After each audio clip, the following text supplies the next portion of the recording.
Saya ingin memaklumkan bahawa semenjak pelaksanaan Perintah Kawalan Pergerakan PKP pada 18 Mac 2020 yang lalu, kerajaan telah memutuskan untuk melaksanakan dasar penutupan sempadan negara bagi mengekang penularan pandemik COVID-19 yang dibawa daripada kemasukan warga asing ke dalam negara.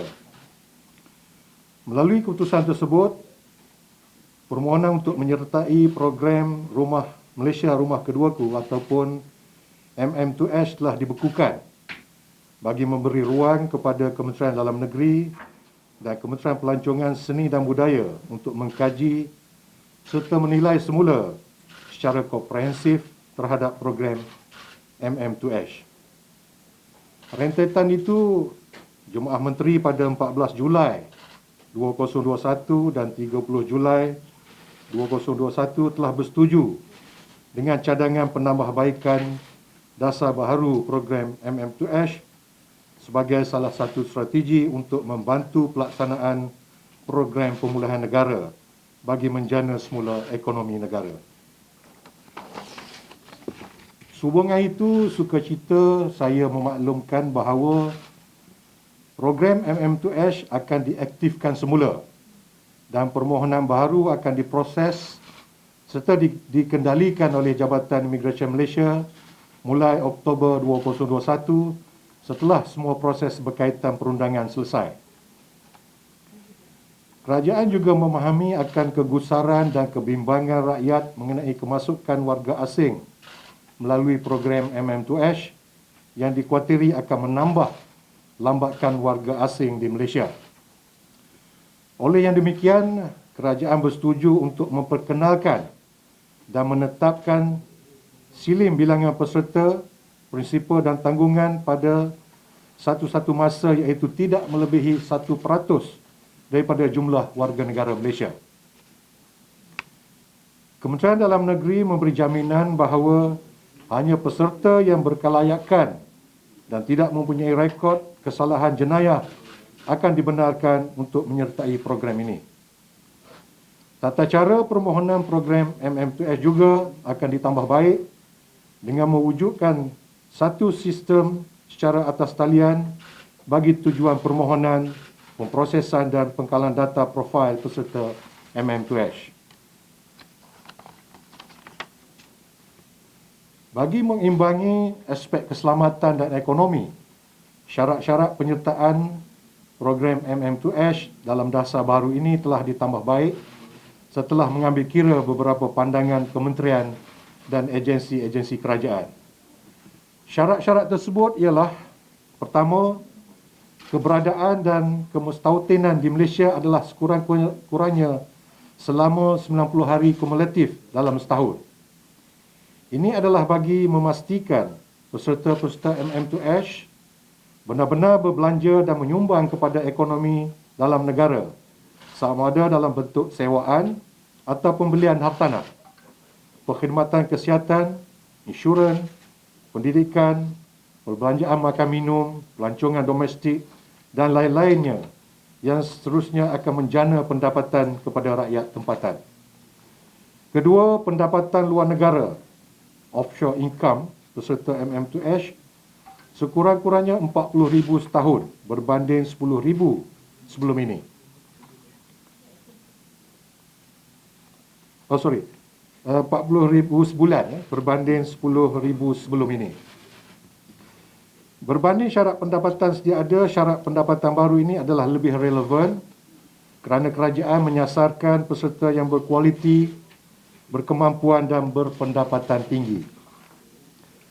Selain mengambil kira perbelanjaan yang akan dibelanjakan dalam pendidikan anak-anak di sekolah antarabangsa sebagai contoh dan gaya hidup yang sesuai dengan taraf hidup mereka.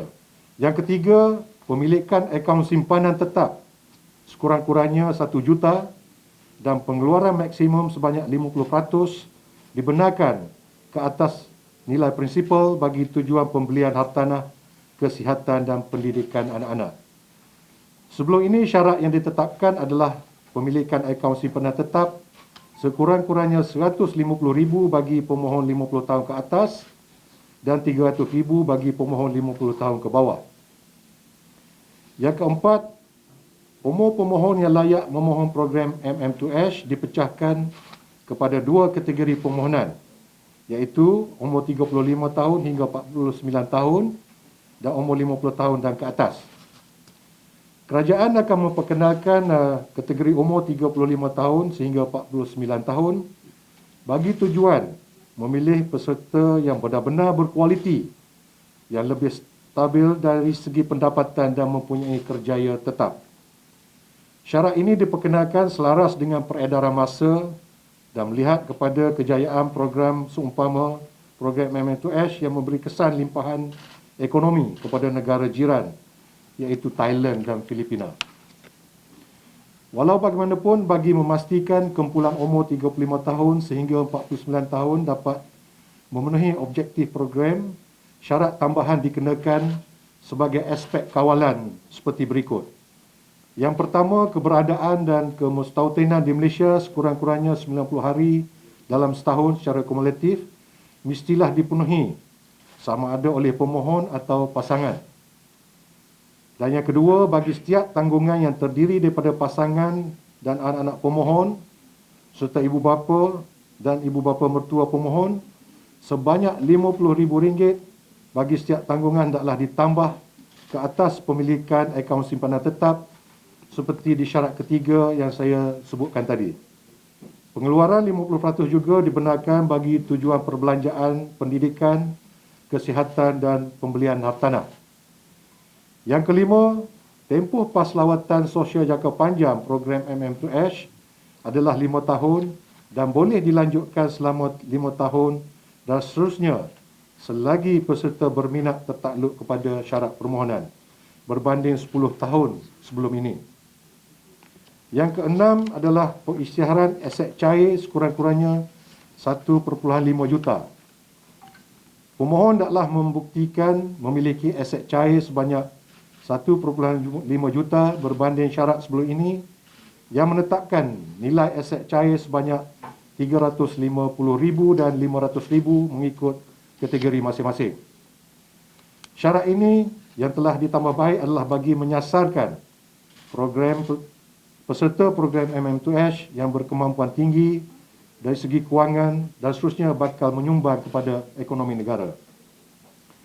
Yang ketujuh, kadar fee PAS daripada RM90 dinaikkan kepada RM500 setahun dan fee proses dikenakan sebanyak RM5,000 bagi prinsipal dan RM2,500 bagi setiap tanggungan.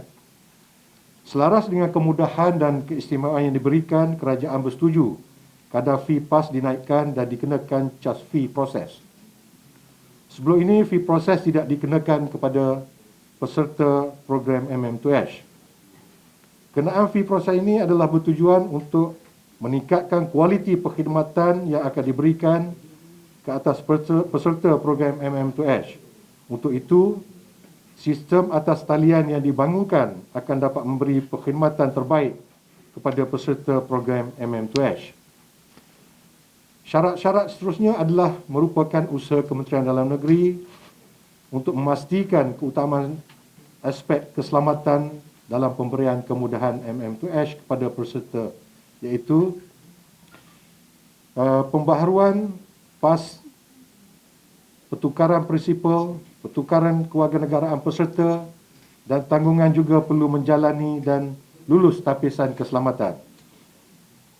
Yang kesembilan, keperluan mengemukakan CJ berkelakuan baik, Letter of Good Conduct untuk semua peserta dan tanggungan bagi memantapkan kawalan dari segi keselamatan. Syarat-syarat ini dikenakan agar pemantauan oleh agensi penguatkuasaan dapat ditingkatkan.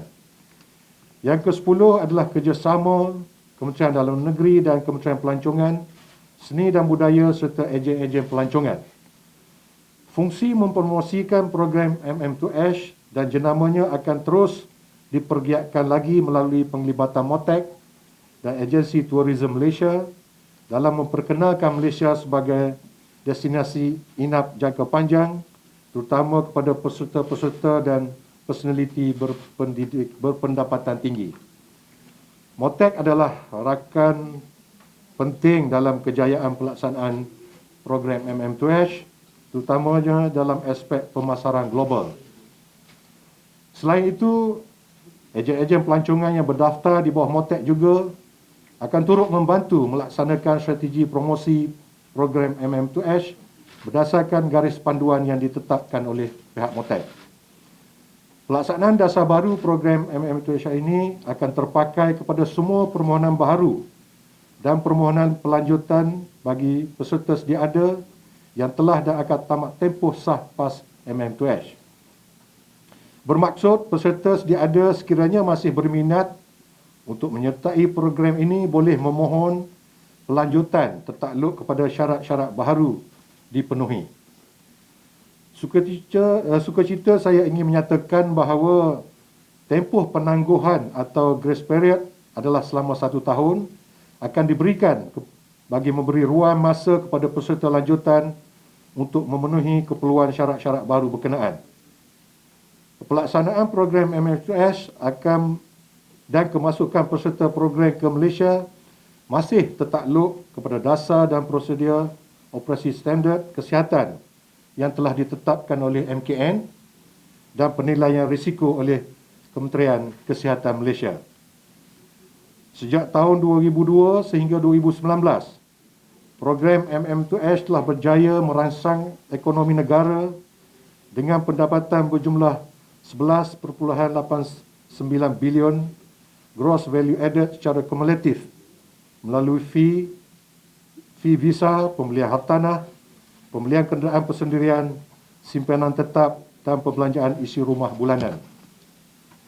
Setakat ini jumlah peserta MM2H yang telah diluluskan ialah sebanyak 57,478 orang, termasuk tanggungan yang dibawa oleh pemegang PAS MM2H. Bagi memastikan kawalan terhadap peserta MM2H, Kementerian Dalam Negeri melalui agensi penguatkuasaan di bawahnya iaitu Jabatan Imigresen Malaysia dan Polis Diraja Malaysia akan melaksanakan pemantauan dan penguatkuasaan secara berkala dari semasa ke semasa. Akhir sekali, saya berharap dengan pengaktifan semula program MM2H ini akan dapat menarik semula keyakinan bakal para peserta untuk terus menjadikan Malaysia sebagai rumah keduaku dan seterusnya akan dapat menjana semula ekonomi Malaysia bagi merealisasikan strategi kerajaan dalam memastikan pelan pemulihan negara dapat dijayakan. Sekian, wabillahi taufiq wal hidayah. Wassalamualaikum warahmatullahi wabarakatuh. Terima kasih.